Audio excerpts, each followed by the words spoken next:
안녕하십니까. 혼란한 정치 시사 이야기를 술술 풀어보는 선거권의 혼술. 지난 한 달 동안은 다른 정치 이슈, 시사 이슈 이런 것들을 전혀 다루지 못한 것 같습니다. 블랙홀이 있었기 때문이죠. 조국 법무부 장관 후보자 논란, 지금 막바지에 왔습니다. 카운트다운 들어갔습니다. 어제 토요일부터 이 조국 후보자의 거취에 대한 것은 국회의 손을 떠났습니다. 국회 시간이 끝났죠. 금요일 자정까지 인사청문회하고 끝났습니다. 토요일 0시부터는 이른바 대통령의 시간입니다. 대통령의 시간. 언제든지 임명을 강행할 수 있죠. 오늘 토요일 지금 오후까지도 혹시 오늘 1월 5일까지도 혹시 오늘 지명하는 거 아니냐, 그런 임명을 강행하는 거 아니냐, 그런 예측도 나왔지만은 이 시간 현재 1월 오후 2시 20분인데 현재까지는 아직 소식이 없습니다. 그리고 또 제가 하나 말씀드렸지만은 국회 시간에서 이 대통령의 시간으로 넘어갔죠. 그런데 대통령의 시간이기도 하지만은 앞으로 검찰의 시간이기도 합니다. 검찰이 조국 후보자 부인을 기소를 했죠. 검찰의 시간이기도 합니다. 그래서 상당히 지금부터가 어떻게 보면은 마무리가 아니고 시작이라고 볼 수 있습니다. 물론 마무리가 될 수도 있습니다. 뭐냐면은 낙마를 시키는 것이죠. 자, 그래서 저는 이렇게 생각합니다. 이 조국 후보자를 지금 낙마를 시키는 경우와 아니면은 임명을 강행하는 경우와 장기적으로 우리나라의 어떤 것이 우리나라에 어떤 것이 좀 긍정적인 영향을 미칠까, 그런 생각을 해봤습니다. 지금 문재인 대통령은 인사청문회가 끝난 날 금요일 오후에 동남아 3개국 순방에서 귀국해서 아직도 한마디도 없습니다. 임명 강행할 때 무슨 말을 할지, 아니면 그냥 임명 강행 그냥 대변인 통해서 발표할지 모르겠지만 아직 한마디도 없습니다. 출국할 때 그렇게 이야기했죠. 다른 부분은 다 놔두고, 사모펀드 엉뚱하고 다 놔두고 딸 문제만 가지고 대학 입시 제도에 모순점이 있다, 대입 제도를 손봐라, 이렇게 지시하고 갔습니다. 자, 그런데 문재인 대통령이 동남아를 순방하는 기간 중에 조국 후보자를 둘러싸서 일어난 가장 큰 변화는 문재인 대통령이 귀국한 금요일 나타났습니다. 딱 두 가지죠. 하나는 조국 후보자 본인이 그동안은 주변 인물들, 주변 가족들 이용만 있었지 조국 본인이 무슨 잘못한 게 있느냐, 이런 말이 다 주변에서, 그러니까 그 정권의 옹이 세력에서 다 그 이야기를 했죠. 조국 후보자가 잘못한 건 없지 않느냐. 조국 본인도 기자 간담회에서 그런 이야기를 했습니다. 20군데, 30군데 압수수색 당했지만은 나는 압수수색 당하지 않았다, 이렇게 이야기를 했는데, 조국 후보자가 동양대 최성해 총장에게 전화를 한 사실이 발각됐죠. 그래서 딸이 위조로 받은 표창장, 딸의 표창장 위조, 이 부분에 대해서 그 어머니죠. 어머니 의학 원장에게 위임한 걸로 해달라, 정경심 교수 그렇게 이야기했고, 또 그러지 않으면은 둘 다 다칠 수 있다. 최성해 당신도 다치고 내 부인도 다칠 수 있다, 이렇게 거의 급박을 했습니다. 그래서 이것은 조국 후보자가 직접 범법 혐의가 그대로 드러난 것이죠. 증거인멸 시도, 또 일종의 공갈, 구체적인 법이 어떻게 적용될지는 모르겠지만 이것은 분명히 위법사항입니다.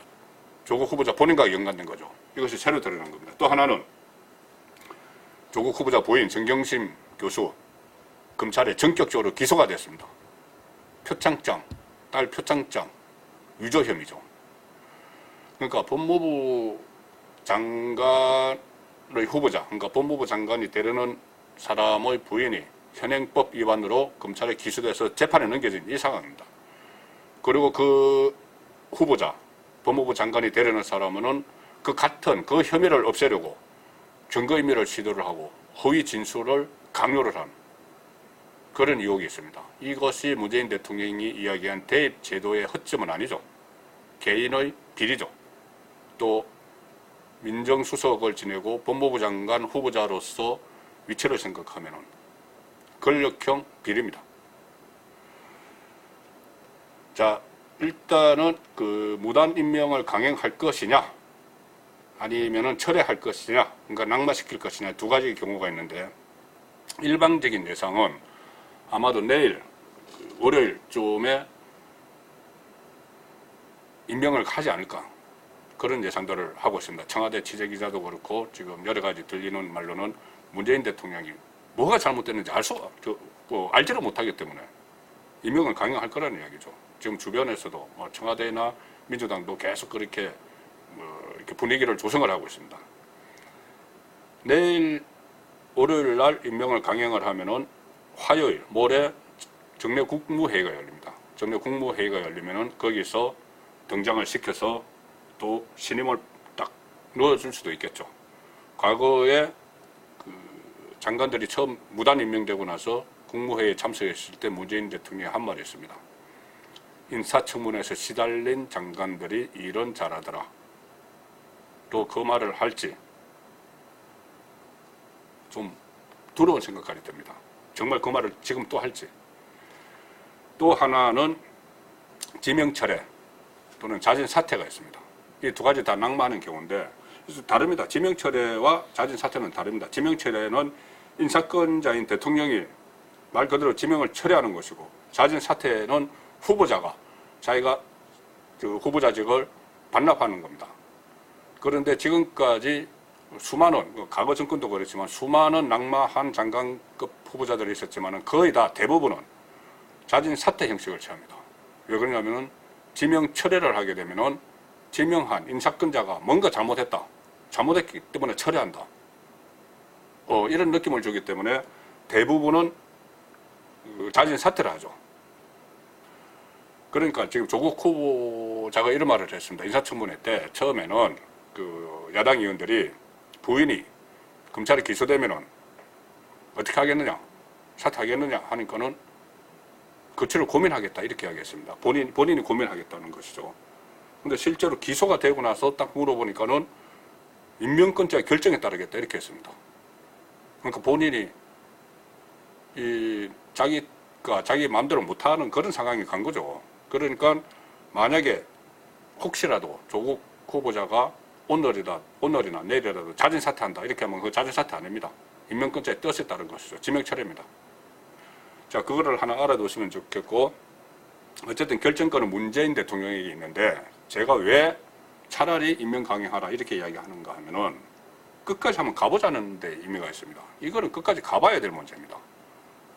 왜 그러냐면은 우리나라에 어떻게 크게 보면 큰 틀에 두 가지 이념적 갈래가 있죠. 진보 보수가 있는데, 진보 중에서도 지금 좌파 지금 현 집권 세력의 좌파 정권의 민낯을 한번 끝까지 한번 파헤쳐보자는 의미에서 제가 말씀드리는 겁니다. 자, 이렇게 되는 거죠. 만약에 지금 지명 철회를 하거나 자진 사퇴를 하거나 조국 후보자가 낙마를 해서 딱 물러앉게 되면은 그 자체가 일단 면죄부가 될 수 있습니다. 면죄부 또는 희생양 이미지를 가져가 버릴 수가 있습니다. 뭐냐면은 최근에 청와대 그 고위 관계자가 그런 말을 했죠. 검찰을 겨냥을 해서 내란 업무 사건 수사하던 식으로 덮어씌우기 수사를 하고 있다. 그렇게 이야기했습니다. 그렇다면은 물러나면은 이 내란 업무식 수사에 의해서 덮어씌우기 수사로 인해서 물러났다. 이런 프레임을 걸 겁니다. 또 하나, 청와대 비서실장실의 행정관이 이런 이야기를 했죠. 검찰을 겨냥해서 미쳐서 날뛰는 늑대 같다고 이야기했습니다. 그러면 지금 만약에 물러나게 되면은, 조국 후보자가 물러나게 되면은 일제히 그런 말을 하겠죠. 마녀사냥이 당했다. 미쳐서 날뛰는 늑대에게 물렸다. 이런 말을 할 겁니다. 이렇게 되면은, 자, 검찰 입장에서 어떻게 했습니까? 일반적으로 생각할 때는 지금까지 해온 것을 보면 검찰이 그래 그러면서 끝까지 한번 가보자, 장관직을 사퇴했더라도 끝까지 가보자 이렇게 하기 어려울 겁니다. 그렇게 되면은 검찰도 고소고발건이 많이 들어와 있고 압수수색도 하고 했지만은 아무래도 수사 의제가 끝까지 있을 뿐이 없습니다. 더구나 검찰 인사권을 가진 문재인 정권의 임기가 아직 절반 남아 있습니다. 그런 상황에서 여론이 그렇게 별로 주목을 하지 않게 되는데, 여론에 주목을 하자는 그 사건을 끝까지 파헤칠 가능성은 저는 낮다고 봅니다. 물러나면 그렇다는 이야기죠. 제가 말씀드린 대로 이것이 여론의 관심권에서 벗어나면은 검찰도 좀 멀어집니다. 이 사건에 대해서 좀 멀어질 수뿐이 없습니다. 왜 그러냐면은 지금 당장 앞으로 다가올 문제들이 내년 4.15 총선도 있죠. 그리고 4.15 총선 전까지 여러 가지 정치적인, 시사적인, 또 사회적으로 여러 가지 사건들이 막 벌어지는데, 거기에 쫓아가다 보면은, 언론이 거기에 쫓아가다 보면은 이 조국 후보자가 낙마를 해버리면은, 제가 여태까지, 지금까지 한 30년 동안 정치부 기자를 해온 경험에 의하면은 이 사건은 뒤로 물러납니다. 그리고 흐지부지 될 가능성이 높아집니다. 자, 반면에 이 문재인 대통령이 임명을 강행했다고 보면은, 이것은 지금까지 한 달 동안 조국 후보자를 둘러싸고 벌어졌던 그 많은 의혹 추적, 이 의혹 추적에서도 밝혀내지 못했던 부분들을 계속 밝힐 수가 있습니다. 그러니까 이것이 정말 여론몰이의 희생양인지, 아니면은 이 조국 후보자가, 조국 법무부 장관이 진보 집권층의 이중성으로 상징되는 그런 인물인지 끝까지 좀 따져보자는 겁니다.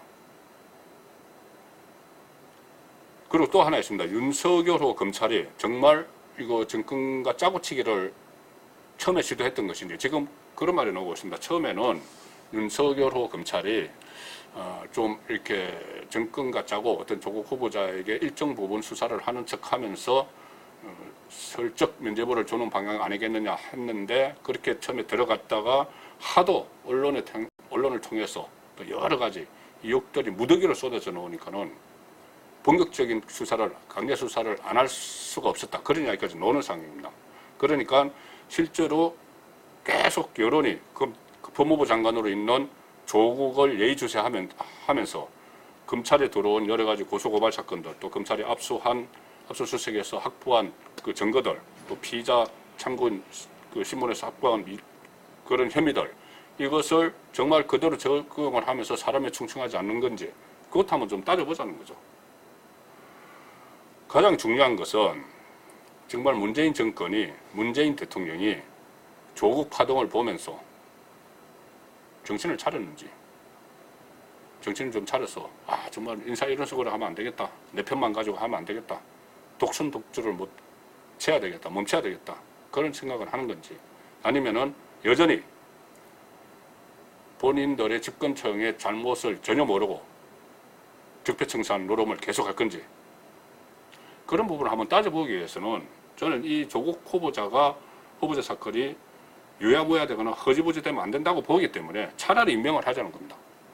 임명을 해서, 그러면 좋습니다. 그러니까 임명을 해서 문재인 대통령 말대로 임명하고 나서 정말 본인의 가오를, 지금까지 있었던 그런 허점들, 약점들, 의혹들을 다 덮을 수 있을 정도로 일을 잘하고, 또 그 검찰 수사 과정에서 지금까지 언론에서 제기한 그런 문제들을, 의혹을 해소할 수 있을지, 아니면은 정말 이 조국 후보자가 지금 집권층을 구성하고 있는 세력의 이중성, 부도덕성, 독선, 독주, 이것을 상징하는 인물인지, 그것을 한번 따져보기 위해서 그냥 묻어버리지 말고, 정권의 꼼수라고 하더라도 일단 임명을 해서 끝까지 따져보자.